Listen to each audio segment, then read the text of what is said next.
হাজার হাজার উলামায়ে কেরামদেরকে হাজির করে দিলাম ময়দানে। এক পাশে শত শত উলামায়ে কেরাম, আর এক পাশে হাজার হাজার খ্রিস্টান শ্রোতার দল। এরে আল্লাহর বান্দা, যখন খ্রিস্টান পাদ্রী দামি সিংহাসনের মধ্যে বসে গেল, ডাক দিয়ে বলে, ও মুসলমান উলামায়ে কেরাম শুনো, আমি 5টা প্রশ্ন করব, যদি উত্তর দিতে পারো আমি আর দেরি করব না, কালিমাটা পড়ে নেব। আর যদি উত্তর সঠিক না হয় তোমাদের বন্দী করে শাস্তির ব্যবস্থা করে দিব। এরে আল্লাহর বান্দা, সব মুসলমান উলামায়ে কেরাম রাজি হয়ে গেল। তার একমাত্র কারণ আল্লাহ তাআলা যুগে যুগে মুসলমানের বিজয়ের মালা পরিধান করিয়েছে। এরা নবীর উম্মতের দল, ওদিক থেকে মুসলমান উলামায়ে কেরাম বসা, আর খ্রিস্টান শ্রোতার দল বসা। বসার পর ডাক দিয়া বলে, ও মুসলমান উলামায়ে কেরাম বলো, আল্লাহ এখন কি করে? 2 নাম্বার প্রশ্ন বলো, আল্লাহ কোন দিকে তাকানো আছে? 3 নাম্বারে বলো, কোন জায়গার মধ্যে সূর্যের আলোটা একবার পড়েছিল, আর কিয়ামতের আগে ওই জায়গার মধ্যে সূর্যের আলোটা পড়বে না। 4 নাম্বারে বলো, কোন কবর জিন্দা? কবরের বাসিন্দাও ছিল জিন্দা, আবার জিন্দা কবরটা চলাফেরা করেছে। 5 নম্বরে বলো, কোন কয়েদখানা, যে কয়েদখানার মধ্যে আলো নাই বাতাস নাই, তারপরও আল্লাহ কয়দিকে জিন্দা রেখেছে। তাহলে প্রশ্ন কয়টা? 1 নাম্বার বলো, আল্লাহ এখন কি করে? 2 নাম্বার বলো, আল্লাহ কোন দিকে তাকানো? 3 নাম্বারে বলো, কোন জায়গায় সূর্যের আলো একবার পড়েছিল, আর কিয়ামতের আগে ওই জায়গার মধ্যে সূর্যের আলোটা পড়বে না। 4 নাম্বারে বলো, কোন কবর জিন্দা? কবরের বাসিন্দাও জিন্দা। এরে আল্লাহর বান্দা, 5 নাম্বার প্রশ্ন হলো, কোন কয়েদখানা? আলো নাই বাতাস নাই অক্সিজেন নাই, তারপরও আল্লাহ তাআলা কয়দিকে জিন্দা রেখেছে। সব মুসলমান উলামায়ে কেরাম মাথা নিচু দিয়া দিলটা আল্লাহর সঙ্গে লাগাইয়া আল্লাহর কাছে দোয়া করে আর বলে, ও মালিক, কেমন করে বলবো আল্লাহ তুমি এখন কি করো? আল্লাহ কেমন করে বলবো কোন জায়গায় সূর্যের আলোটা একবার পড়েছিল? আল্লাহ কেমন করে বলবো কোন কবরটা জিন্দা ছিল? এমন করে করে মুসলমান উলামায়ে কেরাম মাথা নিচু দিয়া আল্লাহর কাছে দোয়া করা শুরু করলো। এরে আল্লাহর বান্দা, হঠাৎ করে ময়দান থেকে ছোট্ট বালক জুনায়েদ বাগদাদী দাঁড়াইয়া বলে, ও মুসলমান উলামায়ে কেরাম শুনো, তোমাদের আর কোনো চিন্তা করা লাগবে না। এই খ্রিস্টান পাদ্রীর প্রশ্নের উত্তর তোমাদের দেওয়া লাগবে না। 5টা প্রশ্নের উত্তর দেওয়ার জন্য আমি জুনায়েদ বাগদাদী ছোট্ট বালক একাই যথেষ্ট। সবাই বড় অবাক হয়ে গেল, কেমন করে ছোট্ট বালক বলবে? এরে আল্লাহর বান্দা, ওই ছোট্ট বালক জুনায়েদ বাগদাদীকে খ্রিস্টান পাদ্রীর কাছে হাজির করা হয়। ডাক দিয়ে বলে, জুনায়েদ বলো, তুমি প্রশ্নের উত্তর দিতে পারবা কিনা? ছোট্ট বালক ডাক দিয়ে বলে, ইনশাআল্লাহ পারবো, কারণ মুসলমান কোন কাজ করার আগে যদি ইনশাআল্লাহ বলে নেয়, ওই কাজটা ওই বান্দার জন্য আল্লাহ সহজ করে দেয়। ইনশাআল্লাহ পারবো, কোনো চিন্তা করা লাগবে না। তবে আমি একটা বিষয় জানতে চাই। খ্রিস্টান পাদ্রী বলে, কি বিষয় জানতে চাও বলো? আমি জানতে চাই যে প্রশ্ন করে সে বড় না যে উত্তর দেয় সে বড়? খ্রিস্টান পাদ্রী বলে যে প্রশ্নের উত্তর দেয় সেই তো বড়। জোনায় ছোট্ট বালক ডাক দিয়া বলে তাহলে আপনি সিংহাসন থেকে নেমে যান, আমি এই দামি সিংহাসনের মধ্যে বসার পর আপনার প্রশ্নের উত্তর আমি দিয়ে দিব। খ্রিস্টান পাদ্রীর সাথে সাথে দামি সিংহাসন থেকে নেমে গেল। মুসলমানের ছোট সন্তান বালক দামি সিংহাসনের মধ্যে বসার পর ডাক দিয়া বলে মুসলমান উলামায়ে কেরাম শুনো, ও খ্রিস্টান শ্রোতারা তোমরাও শুনে নাও। তোমাদের এক নাম্বার প্রশ্ন ছিল আল্লাহ এখন কি করে? আমার আল্লাহ এখন এই কাজটাই করেছে। তোমার মতো খ্রিস্টান পাদ্রীকে দামি সিংহাসন থেকে নিচে নামাইয়া আমার মতো মুসলমানের সন্তান ছোট্ট বালককে আল্লাহ এখন এই দামি সিংহাসনের মধ্যে বসিয়ে দিয়েছে। আরে আল্লাহর বান্দা, এবার খ্রিস্টান পাদ্রী ডাক দিয়ে বলে, ও মুসলমানের সন্তান বলো, কোন জায়গার মধ্যে সূর্যের আলোটা একবার পড়েছিল আর কিয়ামতের আগে ওই জায়গার মধ্যে সূর্যের আলোটা পড়বে না? ছোট্ট বালক ডাক দিয়া বলে, ওই যে মুসা নবীকে ফেরাউন মারার জন্য পিছন থেকে ধাওয়া করেছিল, মুসা নবী কওমদেরকে নিয়ে সামনে চলতেছে, চলতে চলতে সামনে একটা বড় সাগর। মুসা নবীর কওমেরা ডাক দেয়, মুসা কই আনছ? আমগো মারার লাগি আনছ? এই সাগর দেখা যায় সামনে কোন ট্রলার নাই, লঞ্চ স্টিমার কিছুই নাই। ওদিক থেকে ফেরাউনের সৈন্য বাহিনী আসতে আছে অস্ত্র নিয়া। কোথায় পালাবো? কোন রাস্তা নাই। মুসা নবী ডাক দেয়া কয় কোনো চিন্তা করা লাগবে না, কারণ আমাদের চিন্তা নাই, আমাদের সঙ্গে আল্লাহ আছে। আল্লাহ ডাক দিয়ে বলে, মুসা আপনার হাতের মধ্যে কি? মুসা নবী কয়, আল্লাহ এটা তো একটা লাঠি, আপনার লাঠি দিয়া সাগরের পানির মধ্যে আঘাত করে দেন। রে আল্লাহর বান্দা, মুসা নবীর হাতের লাঠি দিয়ে যখন সাগরের পানির মধ্যে আঘাত করে দেয়, একটা দুইটা না, সাথে সাথে 11টা রাস্তা হয়ে যায়। এই ফেরাউন মুসাকে মারার জন্য কত ষড়যন্ত্র করলো। ফেরাউন যখন ক্ষমতার মধ্যে বসে গেল, বারবার স্বপ্নে দেখতেছে কেমন জানি রাজত্ব সব তছনছ হয়ে যায়। কিন্তু ফেরাউনের মাথা বড় গরম, আমার রাজত্ব আমার দখল করে কে নিবে? সকালবেলা সব গণকের দলকে ডাকলো, একটু গণনা করে দেখো আমার ভবিষ্যৎবাণী কি আছে, একটু ভালো করে গণনা করে দেখো। সব গণকের দল গণনা করে ডাক দিয়ে বলো, ও বাদশা মহারাজ, অবস্থা তো তেমন একটা ভালো দেখা যায় না। বলে কেন? এই দুনিয়ার জমিনের মধ্যে মায়ের গর্ভ থেকে এমন একটা সন্তান আল্লাহ দুনিয়ার জমিনের মধ্যে পাঠাইলো, এই সন্তান বড় হওয়ার পর আপনার রাজত্ব সব ভেঙে চুরে তছনছ করে দিবে। মুসা নবীর মাথা আরো বড় গরম হয়ে গেল। সকাল বেলা সৈন্য বাহিনীদের ডাক দিয়া বলে, যাও মিশরের জমিনের মধ্যে ছড়িয়ে যাও, দেখো কোন ঘরের মধ্যে নবজাত ছেলে সন্তান আছে, তাকে কতল করে নীল নদীর মধ্যে ভাসাইয়া দিবা। রে আল্লাহর বান্দা, ওই ফেরাউনের লস্কর বাহিনী সৈন্য বাহিনী যখন মিশরের জমিনে ছড়িয়ে গেল, মানুষের ঘরে ঘরে ঢুইকা যেই ঘরের মধ্যে ছেলে সন্তান পায় জবাই করে নীল নদীর মধ্যে ভাসাইয়া দেয়। ওই জামানার মধ্যে একজন আর দুইজন না, কমপক্ষে 80,000 ছেলে সন্তান কতল করে করে নীল নদীর মধ্যে ভাসাইল।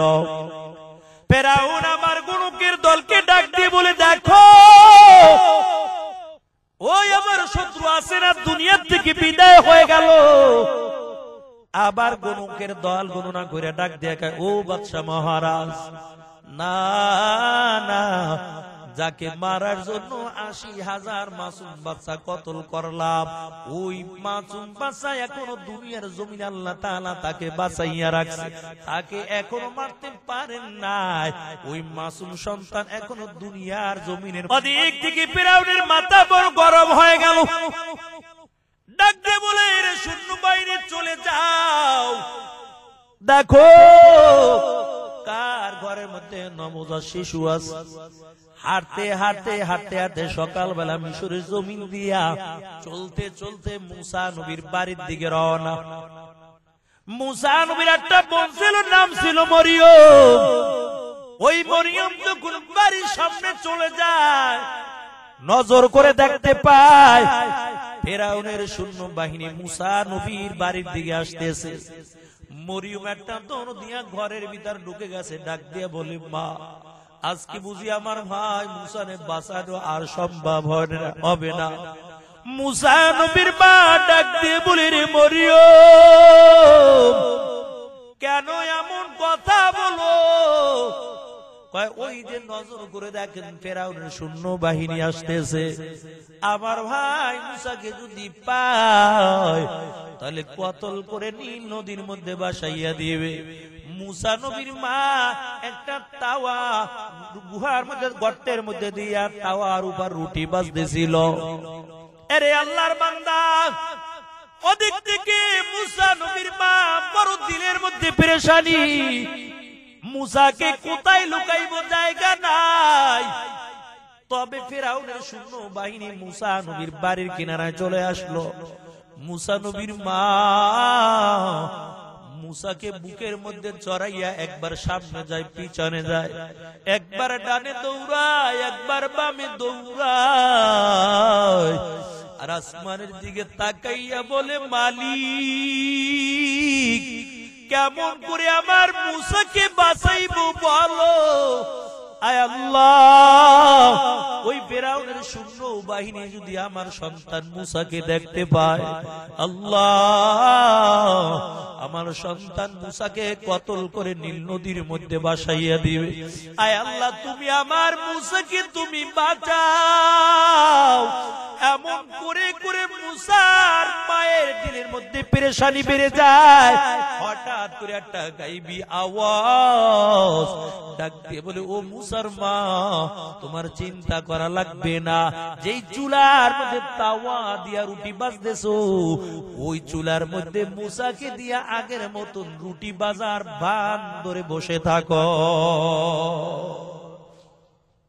মুসা নবীর মা একবার চিন্তা করে, আগুনের মধ্যে যদি মুসাকে দেই, আমার মুসা মারা যাবে, কারণ চুলার মধ্যে আগুন আছে, হালকা আগুন, কি করব, কোন উপায় নাই।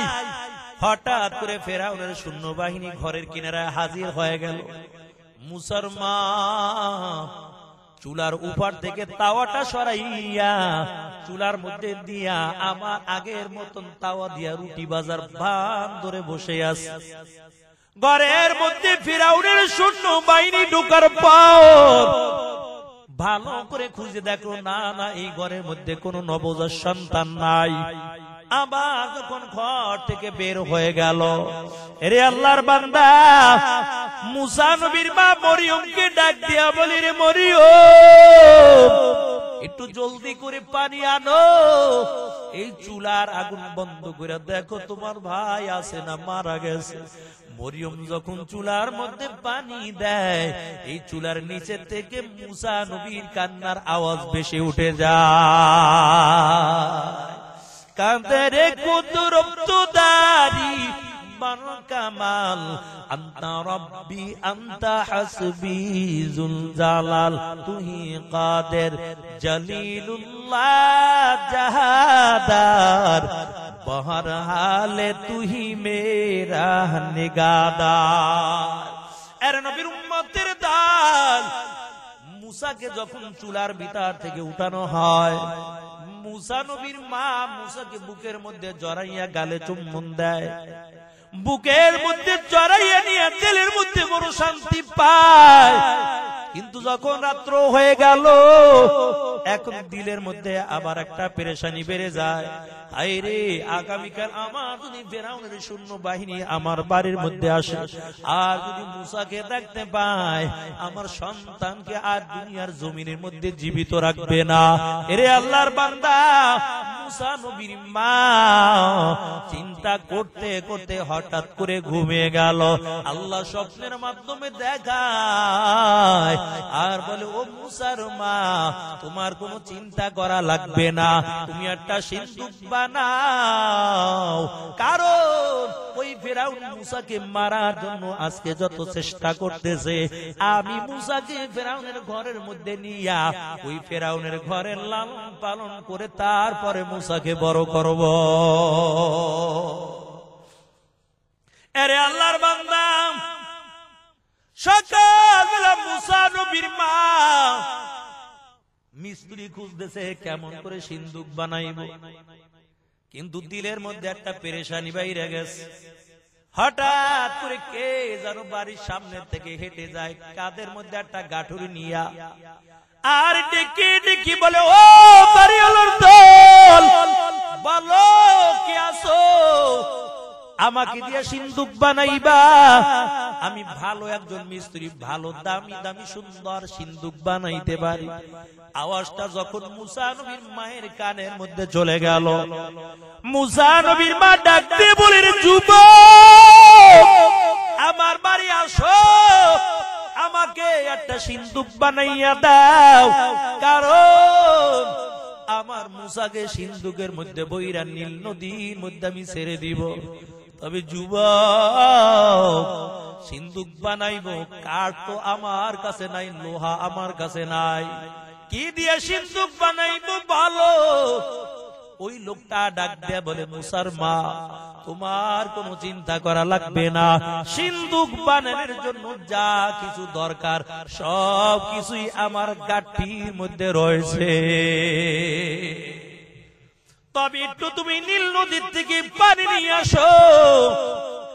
মুসা নবীর মা যখন নীল নদীর দিকে পানি আনার জন্য চলে যায়, পানিটা আনার পর যখন ওই যুবকের কাছে পানি নিয়ে হাজির হয়ে গেল, নজর করে দেখতে পায় এই যুবক সুন্দর করে একটা সিন্দুক বানাইয়া বসে আছে।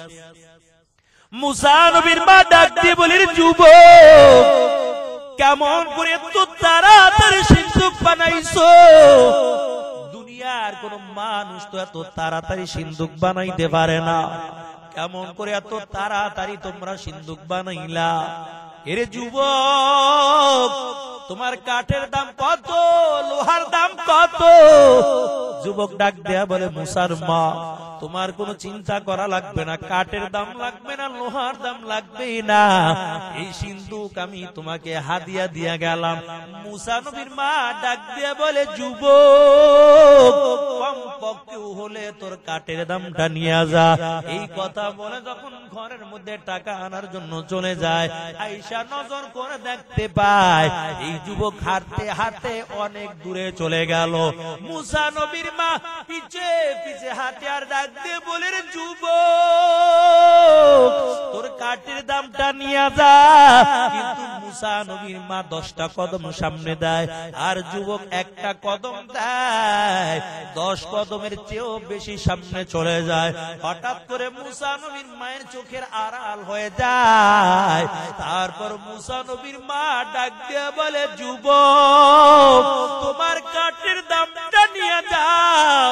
ওই যুবক আওয়াজ দিয়া বলে, ও মুসার মা, আমার কাঠের দাম লাগবে না, লোহার দাম লাগবে না, কারণ আমি দুনিয়ার কোন মানুষ না, আমি হলাম আল্লাহর পাঠানো ফেরেশতা জিবরাইল।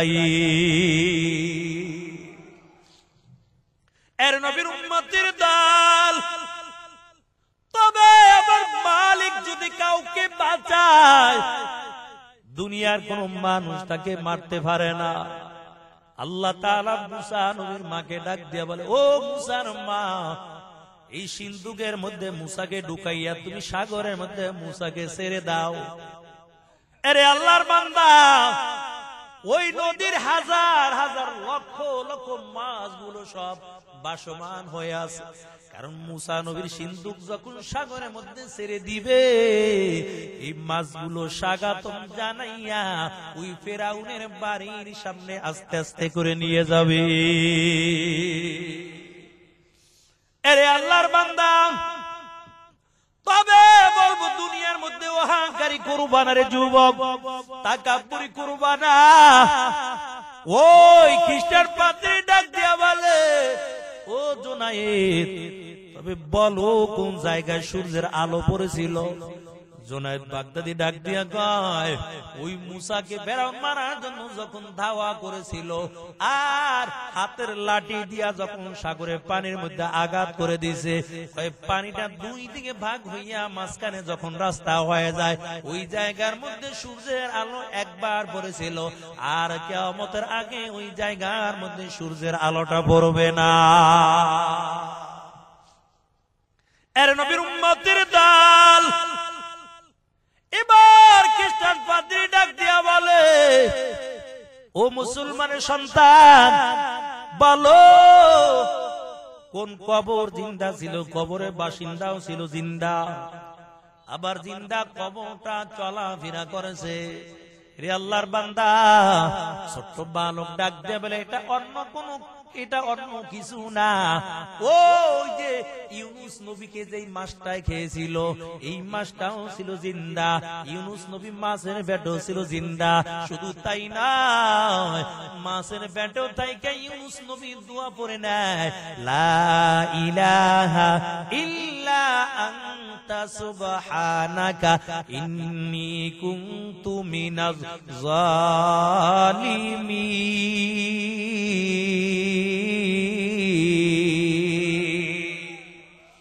আরে আল্লাহর বান্দা, এই ছোট্ট বালক ডাক দিয়া বলেন, ওই মাছটাও ছিল জিন্দা, ইউনুস নবীও মাছের পেটেও ছিল জিন্দা।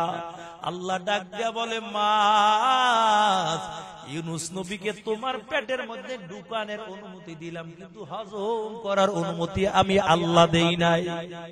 আমার ইউনুসের জানো কোনো ক্ষতি না হয়। এরে আল্লাহর বান্দা, 40টা দিন যখন অতিক্রম হয়ে গেল, ওই মাসটা আবার সুন্দর ভাবে ইউনুস নবীকে কত সুন্দর ভাবে আবার ফিরিয়ে দিয়ে গেল। জোনায়েদ বাগদাদির কথা শুই না, খ্রিস্টান পাদ্রী ডাক দিয়া বলল, যা বলেছ সত্যই বলেছ, তবে বলো আল্লাহ এখন কি করে? আল্লাহ কোন দিকে তাকানো? আর কোন কয়েকখানা আলো নাই, বাতাস নাই, অক্সিজেন নাই, তারপর আল্লাহ তাআলা কয় দিকে জিন্দা রেখেছেন। জোনায়েদ বাগদাদি ডাক দেয়া বলে, ও খ্রিস্টান সুলতান দল, এটা অন্য কিছু না, এটা হলো মায়ের পেটের মধ্যে যখন আমরা ছিলাম, আলো ছিল না, বাতাস ছিল না, অক্সিজেন ছিল না, কিন্তু আল্লাহ তাআলা মায়ের পেটের মধ্যে আমাদেরকে জিন্দা রেখেছে। এরে যুবক ভাই, ওই মায়ের কলিজার মধ্যে আঘাত দিবা না রে যুবক, কারণ আল্লাহর নবী ডাক দিয়া বলে, মা তোমাকে নিয়ে বড় কষ্ট করেছে। মা যখন মালিকের কাছে দোয়া করে দেয়, আল্লাহ রাসূল বলে, দোয়ার মধ্যে কোনো পর্দা থাকে না, ওই মায়ের দোয়া আল্লাহ তাআলা সাথে সাথে কবুল করে নেয়। আরে আল্লাহর বান্দারে যুবক ভাই, ও বুড়া বাবা দিয়া পর্দার মাগো, যার ঘরের মধ্যে মা বাবা জীবিত আছে, মায়ের কাছ থেকে দোয়া নিবা, মা বাবার খেদমত করবা, জীবন ধন্য হয়ে যাবে। মায়ের নবী জানাইয়া দেয়, বলেন নবী সাল্লাল্লাহু আলাইহি ওয়াসাল্লাম, আল জান্নাতু তাহতা আকদামিল উম্মাহাত, নবী বলেন জান্নাত তোমার মায়ের পায়ের নিচে। মায়ের খেদমত করবা তো আল্লাহ কিয়ামতের ময়দানে জান্নাতের মালিক বানাইয়া দিবে। কত যুবক ভাই বিবির কথা শুই না মাকে ধমক দিয়া কথা বলো। এরে আল্লাহর বান্দা, কত যুবক বিবির কথা শুই না মায়ের গায়ের মধ্যে আঘাত করো। 2 দিন আগেও দেখলাম সোশ্যাল মিডিয়ায় ভাইরাল হয়ে গেছে, মায়ের হাতে পায়ে বাঁধার পর ওই সন্তান লাঠি দিয়া মায়ের গায়ের মধ্যে আঘাত আঘাত করে আর মা চিৎকার মারা সন্তানের ডাক দেয়, সন্তান আমার গায়ের মধ্যে আঘাত করিও না, কারণ আমি আর কষ্ট সইতে পারি না। এরে যুবক ভাই, ওই মা তার ঘরের মধ্যে জীবিত, মায়ের কাছে বলবা মা তুমি একটু দোয়া করে দাও, আল্লাহ যেন দুনিয়া সফলতা দান করে, পরকালে যেন আল্লাহ মুক্তি দান করে দেয়। মা যদি সন্তানের জন্য দোয়া করে দেয়, মায়ের দোয়ার মধ্যে কোনো পর্দা থাকে না, ওই দোয়া আল্লাহ সাথে সাথে কবুল করে নিবে। এর নবীর আশিকের দল কত যুবক এমনও আছে, হুজুর দোয়া করেন কে, বিবি কথা শুনে না, সন্তান কথা শুনে না। আরে কেমন করে শুনবে? তুমি তো দুনিয়াদার দেখে বিয়া করছো, যার কারণে বিবি দিয়ে দুনিয়ার জমিনে সুখ শান্তি চোখে দেখা লাগবে না। যদি দিনদার দেখে বিবাহ করতো, আল্লাহ পুরো ঘরটা শান্তি দিয়ে ভরপুর করে দিত। এই জন্য পয়গম্বর সুলাইমান বিবাহ করা যখন বয়স হয়ে গেল, রাজ্যের মধ্যে একটা ঘোষণা দিয়া দেয়, সুলাইমান পয়গম্বর 4 গুণওয়ালা মেয়ে বিবাহ করবে। কয় গুণ? এই 4টা গুণের কথা বলেই মোনাজাত দিয়ে দেব ইনশাআল্লাহ, রাত্র বেশি করব না। সুলাইমান নবী ঘোষণা দিয়ে দিল 4 গুণওয়ালা মেয়ে বিবাহ করতে চাই। এরে যুবক, তুমিও যদি সুলাইমানের মতো 4 গুণওয়ালা মেয়ে বিবাহ করতে পারো, শান্তির জন্য আর দৌড়ান লাগবে না, তোমার ঘরটা আল্লাহ তাআলা পরিপূর্ণ শান্তি দিয়ে ভরপুর করে দিবে। তবে 2 গুণওয়ালা মেয়ে পায়, 3 গুণওয়ালা মেয়ে পায়, 4 গুণওয়ালা মেয়ে পায় না। আর সুলাইমান পয়গম্বর বিবাহ করতে পারে না। তবে এই খবরটা আনাসে কানাসে বিশ্বের ছড়িয়ে গেল। রাজ্যের মধ্যে একদল জেলে ছিল, নদীর মধ্যে মাছ ধরে ধরে জীবনটা চালাইতো। জেলের কানের মধ্যে আওয়াজ চলে গেল, কারণ সুলাইমান তো তামাম দুনিয়ার মধ্যে ছড়িয়ে দেয়, কি আসো 4 গুণ যার মধ্যে আছে আমি তাকে বিবাহ করব। কিন্তু জেলে যখন মাছ ধরে বাড়ির দিকে রওনা হয়, জেলের কানের মধ্যেও যখন এই দাওয়াত চলে গেল, জেলে একা একা চিন্তা করতেছে, আমাকে যে আল্লাহ সুন্দরী রূপসী একটা কন্যা সন্তান দান করেছে, তবে আমার মনে হয় আমার মেয়েটার মধ্যেও আল্লাহ 4টা গুণ দান করে দিয়েছে। বাড়িতে যাইয়া বিবির সঙ্গে পরামর্শ করলাম, এরে বিবি, তামাম দুনিয়ার বাদশা সুলাইমান পয়গম্বর 4 গুণওয়ালা মেয়ে বিবাহ করতে চায়, তবে আমার মনে হয় আমার মেয়েটার মধ্যে আল্লাহ 4টা গুণ দান করেছে। এরে বিবি, তবে আমার মনে চায় বিয়ার প্রস্তাব আমি সুলাইমানের কাছে দিব। জেলের বিবি ডাক দিয়া কয়, স্বামী আমার, না না, আমরা গরিব মানুষ, নদীর মধ্যে মাছ ধরে ধরে জীবনটা চালাই। সুলাইমান তো তামাম দুনিয়ার একজন বাদশা, এটা কোনদিন সুলাইমান পয়গম্বর মেনে নিবে না। জেলে চিন্তা করলো, আসলে তো কথা সত্য, কিন্তু আওয়াজ যখন মেয়েটার কানের মধ্যে চলে যায়, মেয়েটা ডাক দিয়া বলে, মা কোনো চিন্তা করা লাগবে না, যে আল্লাহ সুলাইমানকে তামাম দুনিয়ার বাদশাহী দান করলো, ওই আল্লাহ যদি চায় সুলাইমানের বিবি হিসাবে আমাকেও কবুল করে নিতে পারে। তবে আমি সুলাইমানের কাছে বিয়ার প্রস্তাব পাঠাইব। মেয়েটা একটা চিঠি লেখা সুলাইমানের কাছে পাঠায়, আর লিখে দাও, পয়গম্বর সুলাইমান, আপনি 4 গুণওয়ালা মেয়ে বিবাহ করতে চেয়েছেন, তবে আল্লাহ আমার মধ্যে 4টা গুণ দান করেছে। ও পয়গম্বর, তবে আমার বাবা তো বড় গরিব, নদীর মধ্যে মাছ ধরে ধরে জীবনটা চালায়, তবে আপনি যদি চান আপনার বিবি হিসাবে আমাকে গ্রহণ করতে পারেন। চিঠি লেখা যখন সুলাইমান পয়গম্বরের কাছে পাঠাইয়া দেয়, সুলাইমান নবী চিঠি খুলে দেখলো 4 গুণওয়ালা মেয়ে পাইলাম, দিলের মধ্যে বড় আনন্দ। সকল মন্ত্রীদেরকে ডাকলো, আসো, কারণ 4 গুণওয়ালা মেয়ে পাইলাম, দেখো এই মেয়েটার বাড়ি কই, মেয়েটার ঘর কই, এই মেয়েটার বাবার নামটা কি, কোন এলাকায় বসবাস করে, কারণ এই মেয়েটার মধ্যে 4টা গুণ আছে, আমি এই মেয়েটাকে বিবাহ করতে চাই। একজন মন্ত্রী দাঁড়াইয়া বলে, বাদশাহ মহারাজ, না না, এই মেয়েকে আপনি বিবাহ করতে পারবেন না। সুলাইমান নবী ডাক দিয়ে বলে, কেন বিবাহ করতে পারবো না? ওই মন্ত্রী ডাক দিয়া বলে, পয়গম্বর, এই মেয়ের বাবা তো গরিব মানুষ, নদীর মধ্যে মাছ ধরে ধরে জীবনটা চালায়, এই যে চিঠির নিচে সুন্দর করে লেখা আছে, ও পয়গম্বর, আপনি তামাম দুনিয়ার বাদশাহ হইয়া কেন একটা ছেলের মেয়েকে বিবাহ করবেন? সুলাইমান নবী চিন্তা করলো, আসলে তো কথা সত্য। এই চিন্তা করার পর চিঠিটা ছিঁড়ে টুকরা টুকরা করে জমিনের মধ্যে ফালাইয়া দেয়। আমার আল্লাহ ডাক দেয়া বলে, পয়গম্বর, আপনাকে আমি তামাম দুনিয়ার বাদশাহী দান করলাম, আর গরিবই তো আমি আল্লাহ বানাইলাম। কেন এমন ভাব দিলের মধ্যে আসলো? আল্লাহ তাআলা পরীক্ষা সুলাইমানের উপর শুরু হয়ে যায়, আর চিঠি ছিঁড়ে যে টুকরা টুকরা করে ফালাইয়া দিল। আওয়াজ যখন সংবাদ মেয়েটা শুনতে পায়, মেয়েটা আল্লাহর কুদরতি পায়, সিজদা দিয়া কাঁদে, আর ডাক দিয়া বলে, মালিক, সুলাইমানকে টাকার মালিক বানাইছো, আর আমাকে গরিবের সন্তান বানাইলা। আয় আল্লাহ, সুলাইমানের দিলের মধ্যে আজকে এমন ভাবটা চলে আসলো, আমি গরিব দেখা বিবাহ করার জন্য রাজি হয় নাই, আমার বিয়ার প্রস্তাবের চিঠি ছিঁড়ে টুকরা টুকরা করে জমিনে ফালাইলো। আল্লাহ, তোমার কাছে আমি বিচারটা দিলাম, ওই সুলাইমানকে গরিব বানায়া আমাকে টাকার মালিক বানায়া সুলাইমানের বিবি হিসাবে তুমি কবুল করে না। আল্লাহ তাআলা মেয়েটার দোয়া কবুল করে ফেলাইছে। এরে আল্লাহর বান্দা, সুলাইমান নবীর উপর আল্লাহর পরীক্ষা শুরু হয়ে যায়। কয় কেমন পরীক্ষা শুরু হয়ে গেল? কয় সুলাইমান নবীর মুজিজা ছিল হাতের মধ্যে একটা আংটি, মুসা নবীর মুজিজা হাতের মধ্যে লাঠি। আর মুফাসসিরিন কেরাম বলেন, আমাদের নবীকে আল্লাহ একটা আর দুইটা মুজিজা দান করে নাই, কমপক্ষে 1000 মুজিজা দান করেছে।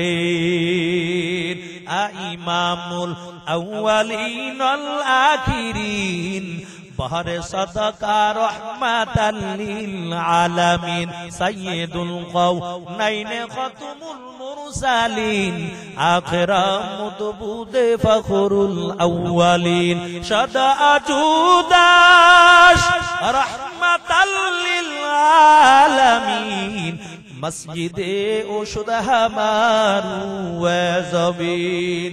ও নবীর উম্মতের দল, সুলাইমান নবীর মুজিজা হলো হাতের মধ্যে একটা আংটি। আল্লাহ তাআলা আংটির উপর কিছু হুকুম জারি করে দিল। আল্লাহ বলে, পয়গম্বর, আংটি নিয়ে অমুক জায়গায় যেতে পারবেন না, আংটি নিয়ে ওয়াশরুমে যেতে পারবেন না। সুলাইমান নবী বড় চিন্তার মধ্যে পড়ে গেল, হায় রে, আংটি কার কাছে রাখবো? তবে বিশ্বাস একজন খাদেম রাইখা দিল, যখন কোথাও যাইতো আংটিটা খাদেমের কাছে দিয়া যাইতো, আবার আইসা আংটি চাইতো, তবে আংটি দিয়া দিত। কিন্তু রাজ্যের মধ্যে চালাক শয়তান একটা জিন চিন্তা করলো, কেমন করে সুলাইমান নবীর আংটিটা চুরি করা যায়। কারণ সুলাইমান নবীর আংটি যদি চুরি করা যায়, সুলাইমান নবীর আর কোনো ক্ষমতা থাকবে না, সব ক্ষমতার মালিক আমি হয়ে যাব। তবে একটা বুদ্ধি খাটাইলো, সুলাইমান নবী যখন আংটিটা খাদেমের কাছে দিয়ে যাবে, আমি সুলাইমানের আকৃতি দইরা ওই খাদেমের কাছে যাইয়া আংটি চাবো। আরে আল্লাহর বান্দা, সুলাইমান নবী খাদেমের কাছে আংটি দিয়া দেয়। ওই চালাক জিনটা পুরা সুলাইমান পয়গম্বরের আকৃতি দইরা খাদেমরা কয়, খাদেম আংটি দাও। আংটি চাইছে তো আংটি দিয়া দিছে। আংটিটা হাতের মধ্যে নেওয়ার পর ডাক দিয়া বলে, আর আমার কোনো খাদেম টাদেম লাগবে না, আমি আংটি নিয়ে রাজসিংহাসনে চললাম। রাজসিংহাসনের মধ্যে বসানোর পর রাজ্যের মধ্যে একটা ঘোষণা দিয়ে দিল, ও রাজ্যের মানুষ, তবে শুনাও, এই রাজ্যের মধ্যে কিন্তু একজন নকল সুলাইমান আছে, দেখতে কিন্তু আমার মতন দেখা যায়, পরে যে এই জায়গায় পাইবা ওই জায়গায় ভালো করে সাইজ করবা। আংটি এখন জিনের শয়তানের হাতে, সবাই এখন তার কথাই শুনে। সুলাইমান নবী আইসা খাদেম রে কয়, খাদেম আংটি দাও। খাদেম কয়, কি এর আংটি দিমু? কয়, আমার আংটি কই? আংটি তো সুলাইমান নবী নিয়ে সুলাইমান রাজ সিংহাসনে বসে গেছে। সুলাইমান নবী ডাক দিয়া বলেন, খাদেম, আরে বড় সর্বনাশ বুঝি হয়ে গেল। তাড়াতাড়ি রাজ সিংহাসনের দিকে দৌড়ায়, নজর করে দেখতে পায় চালাক শয়তান জিন আংটিটা নিয়ে রাজত্ব চালায়। সুলাইমান নবীকে দেখার পর ওই চালাক জিন কয়, দেখ নকল সুলাইমান আইছে, ওরে হাতে পায়ে বাইদা শত শত মাইল দূরে ফালাইয়া দাও, নাইলে সমাজের মধ্যে ভেজাল লাইগা যাবে। এরে আল্লাহর বান্দা, আর ওদিক থেকে মেয়েটা প্রতি রাত্র আল্লাহর কাছে দোয়া করার বলে, আল্লাহ সুলাইমানকে গরিব বানাইয়া দাও, আর আমাকে টাকার মালিক বানাইয়া সুলাইমানের বিবি হিসাবে তুমি কবুল করে নাও। আল্লাহ তাআলা তো কবুল কইরা ফেলাইলো। এরে আল্লাহর বান্দা, ওদিক থেকে যখন সুলাইমান নবী গেল, সুলাইমান নবী যাওয়ার পর সবাই হাতে পায়ে বাইদা শত শত মাইল দূরে ফালাইয়া দিছে। জেলে মাছ ধরে যখন বাড়ির দিকে রওনা হয়, নজর করে দেখতে পায় এত সুন্দর ফুটফুটে চেহারার অধিকারী একটা যুবক এমন করে রাস্তার কিনারায় পড়ে আছে। জেলে ডাক দিয়ে বলে, যুবক, কোথায় তোমার বাড়ি, কোথায় তোমার ঘর, এমন অবস্থাটা তোমার কেন বলো? এবার সুলাইমান নবী চিন্তা করলো, আমার হাতের মধ্যে আংটিও নাই, আর আমার কোনো ক্ষমতাও নাই। রাজ্যের সবাই জানে এখন আমি নকল সুলাইমান, তবে নামের পরিচয় দেওয়া যাবে না, নামটা গোপন রাইখা ডাকতে বলে, যুবক, তবে আমি বড় অসুস্থ, তোমার যদি মনে চায় একটু বাড়িতে নিয়ে সেবা যত্ন করে আমাকে সুস্থ করে দাও। জেলে সুলাইমান পয়গম্বর কি নিয়ে বাড়ি চলে গেল। সেবা যত্ন করার পর সুলাইমান নবী যখন সুস্থ হয়ে যায়, একদিন জেলে ডাক দিয়ে বলে, যুবক, আমি বড় গরিব, নদীর মধ্যে মাছ ধরে ধরে জীবনটা চালাই, তবে শুনাও, কোথায় তোমার বাড়ি, কোথায় তোমার ঘর, আমার কিছুই জানা নাই, তবে তুমি যদি চাও আমার সঙ্গে নদীর মধ্যে মাছ ধরতে যেতে পারো। সুলাইমান নবী চিন্তা করলো, হাতের মধ্যে আংটিও নাই, আর আমার যাওয়ার কোনো জায়গা নাই, তবে মাছ ধরার জন্য রাজি হয়ে যায়। জেলের সঙ্গে যখন নদীর মধ্যে মাছ ধরতে যায়, আল্লাহর কি কুদরত, অন্য দিনের তুলনায় ওই দিন জেলে ডবল মাছ পেয়ে যায়। মাছগুলো পর পর জেলের দিলের মধ্যে বড় আনন্দ, কিন্তু আবার পরের দিন আবার মাছ ধরতে চলে গেল, আবার মাছ বেশি পেয়ে গেল। এমন করে করে দিন যায় রাত্র যায়, দিন যায় রাত্র যায়। একদিন জেলে ডাক দিয়ে বলে, যুবক, তোমার বাড়ি ঘর কোথায় আমার কিছু জানা নাই, তোমার নাম কি আমি তাও জানি না, তবে তুমি যদি চাও আমার বাড়ি থাকবা, মাসের শেষ তোমাকে কিছু হাদিয়া দিয়া দিব, আমার সঙ্গে নদীর মধ্যে মাছ ধরবা। সুলাইমান নবী চিন্তা করলো, যাওয়ার আর কোনো জায়গা নাই, তবে মাছ ধরার জন্য রাজি হয়ে যায়। এমন করে মাছ ধরে আর জীবনটা কাটায়। কিতাবের মধ্যে লেখে, যখন একটা বছরে কাছাকাছি হয়ে গেল, একদিন জেলে ডাক দিয়ে বলে, যুবক, কোথায় তোমার বাড়ি, কোথায় তোমার ঘর, আমি কিছুই জানি না, তবে আমার দিলের মধ্যে বড় একটা আশা জায়গা গেছে। এরে যুবক, তুমি আমার দিলের আশাটা পূরণ করবা কিনা বলো। সুলাইমান নবী ডাক দেয়া, কি আশা বলেন? জেলে ডাক দিয়ে বলে, যুবক, তবে আমার যে সুন্দরী রূপসী একটা মেয়ে আছে, তুমি দেখছো নি কোনোদিন? সুলাইমান নবী বলে, না না, কোনোদিন তার কণ্ঠের আওয়াজও আমি শুনি নাই। জেলে ডাক দিয়ে বলে, যুবক, আমার মেয়েটা বড় হওয়ার পর আজও পর্যন্ত গলার কণ্ঠের আওয়াজ কোন বেগানা পুরুষ শুনতে পায় না। তবে যুবক, তুমি যদি রাজি হও, আমি আমার মেয়েটা তোমার সঙ্গে বিবাহ দিতে চাই। সুলাইমান নবী চিন্তা করলো, যাওয়ার আর কোনো জায়গা নাই, তো বিয়া করার রাজি হয়ে যায়। এখন সুলাইমান নবী বললে, ঠিক আছে, বিয়া করতে রাজি আছে। জেলে চিন্তা করলো, ছেলে তো রাজি, কিন্তু ঘরে ম্যাডাম রে তাকে রাজি করাইতে, কারণ বউ কিন্তু ঘরের মধ্যে ডেঞ্জার, আগে বউরে রাজি করাইতে হইব। জেলে বাড়িতে যাইয়া বিবির সঙ্গে পরামর্শ করলো, বিবি, তোমার মতামত কি জানি। কি মতামত? আমার বাড়িতে একটা বছর এই যুবক কাজ করে, বলো এই যুবকের ব্যাপারে তোমার কি ধারণা?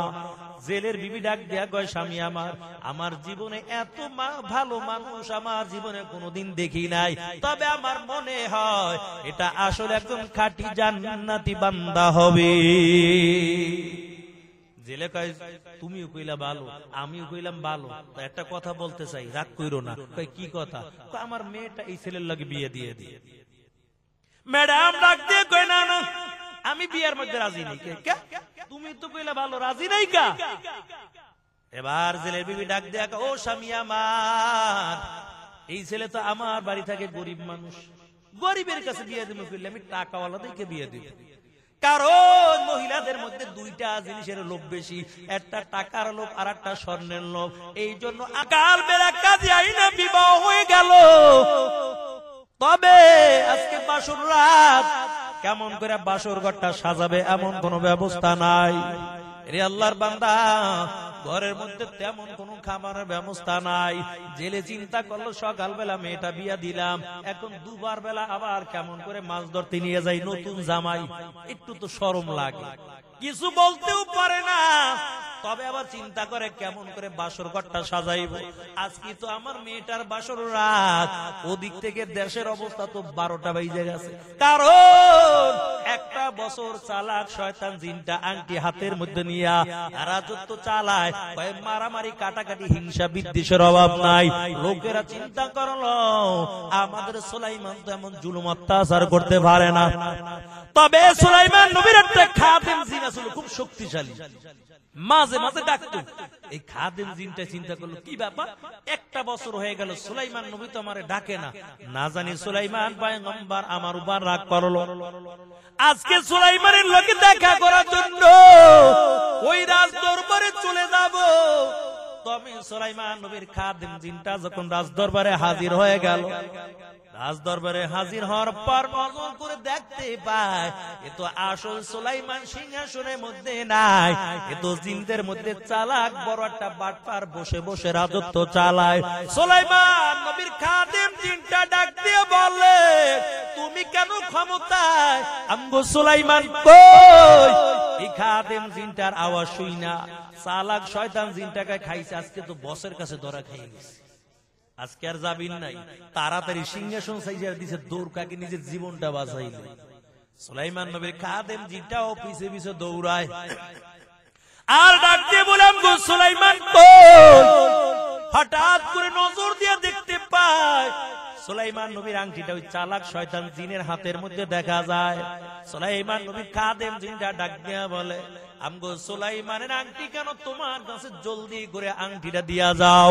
চালাক জিনটা চিন্তা করলো আংটি যদি নিয়ে যায় অবস্থা আমার 12টা বাজাইয়া দিবে, আংটি দেওয়া যাবে না।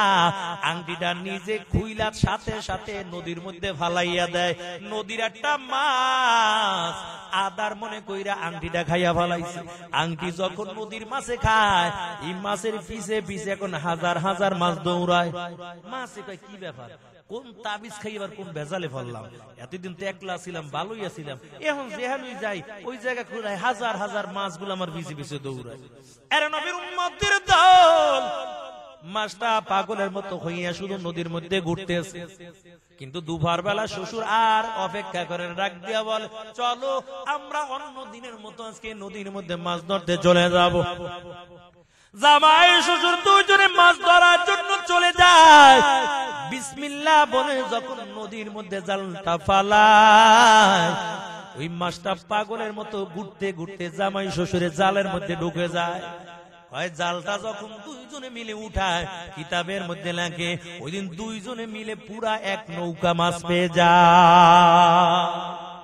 জেলে বড় মাছটা আলাদা কইরা রেখে দেয়, বাকি মাছগুলো বিক্রয় করার পর দামি দামি মালামাল নিয়ে বাড়ির মধ্যে রওনা হয়ে যায়। জেলের বিবি নজর দিয়া দেয়, যদি দুজন খুশি খুশি লাগে, ডাক দেবে, ও স্বামী আমার, খুশির ভাব কেন বেশি দেখা যায়? জেলে কয় আর কইও না, কয় কে কি হইছে? কারে এই ছেলের কপাল কত ভালো জানো? তুমি তো বিয়ে দিতে রাজি হও নাই, কিন্তু তাও কত কষ্ট করে রাজি করাইছি। এই ছেলের কপাল এত ভালো, সকাল বেলা মেয়েটা বিয়ে দিলাম, দুপুর বেলা মাছ ধরতে গেলাম, পুরো এক নৌকা মাছ পাইছি। জেলের বিবি কয় তাহলে আর আগে মাইয়াটা বিয়ে দিলা না? এতদিন তো আমরা টাকার মালিক হয়ে যাইতাম। জেলে ডাক দিয়ে কই বিবি, তোমারে তো রাজি করাইতে বড় কষ্ট হয়ে গেছে, তবে শুনো, বাকি মাছগুলো বিক্রয় করালাম, বড় মাছটা আলাদা করে রাখলাম, এই বড় মাছটা তোমার হাতের মধ্যে দিলাম, এই মাছটা কিন্তু তুমি কাটবা না, এই মাছটা আমার মেয়ের হাতের মধ্যে দিবা, কারণ আমার মেয়ের আজকে বাসর রাত, মেয়ে সুন্দর করে মাছটা কাটবে, সুন্দর করে মাছটা ভাজি করবে, সুন্দর করে মাছটা ভাজি করার পর নিজের হাত দিয়া তার স্বামীর মুখের মধ্যে খেতে দিবে। ও পর্দার আড়ালের মা গো, তুমি যদি নজর করে দেখো, তোমার স্বামী মানুষের বাড়ি কাজ করিয়া, খেতে কামারে কাজ করে বাড়ির মধ্যে আসে, আর যদি দেখো স্বামীর শরীর বেয়ে বেয়ে ঘামের ফোঁটা পড়তেছে, অথবা স্বামী পানির পিপাসিত অবস্থায় আছে, স্বামী চাওয়ার আগে আগে একটা গ্লাস পানি যদি স্বামীর হাতের মধ্যে তুলে দাও, 7 ভরি স্বর্ণ আল্লাহ রাস্তায় সদকা করলে যেই সব হইতো, এই পরিমাণ সওয়াব ওই নারীর আমল নামার মধ্যে আল্লাহ দান কইরা দেয়।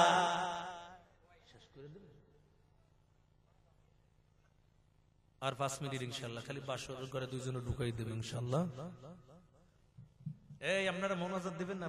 মোনাজাত দিয়ে দেবো, রাত্র করবো না, দেন খুতবা টুতবা কিছু বসেন, খালি বিয়েটা পড়াইয়া খালি বাসর করে দুইজন দিয়ে আমরা জামুকা মোনাজাত দিই ইনশাআল্লাহ। এর নবীর উম্মতের দল, মহিলার ভিতরে টাকার লোকটা বেশি, টাকার কাছে তারা বড় দুর্বল হয়ে যায়। টাকার শহর দেখবেন, স্বামীও চাকরি করে, তাতে হয় না, আবার বিবি দিয়েও চাকরি করে। স্বামী চাকরি করে, বেতন পায় 20,000, ম্যাডাম চাকরি বেতন 30,000, পাওয়ার কার বেশি? আর নারীরা যদি টাকার মালিক হয়, স্বামীর মোটেও দাম দেবে না, ডেইলি 14 বার তালাক দেবে স্বামীর। আল্লাহ বুঝা শুনে এখানে তালাকের অধিকার তাদেরকে দেয় নাই। আরে আল্লাহর বান্দা, স্বামী চাকরি করে বেতন 20,000, ম্যাডাম চাকরি করে বেতন পায় 30,000। আরে পাওয়া স্বামী বাসারা প্রতিদিন ঘরে আইসা সুন্দর করে ঘরটা গুছায়, আর ম্যাডাম প্রতিদিন অফিস থেকে আইসা আরামে খায় আর ঘুমায়, টিভি দেয়। স্বামী কয় কি বাবা, আগে হুজুর কাছে শুনছি স্বামীর পান নিচে স্ত্রীর জান্নাত, স্বামীর খেদমত করবে বিবি, এখন উল্টো হয়ে গেছে, আমি তার খেদমত করা লাগে, আজকে আর কিচ্ছু করবো না, ঘরে আগে চুপচাপ।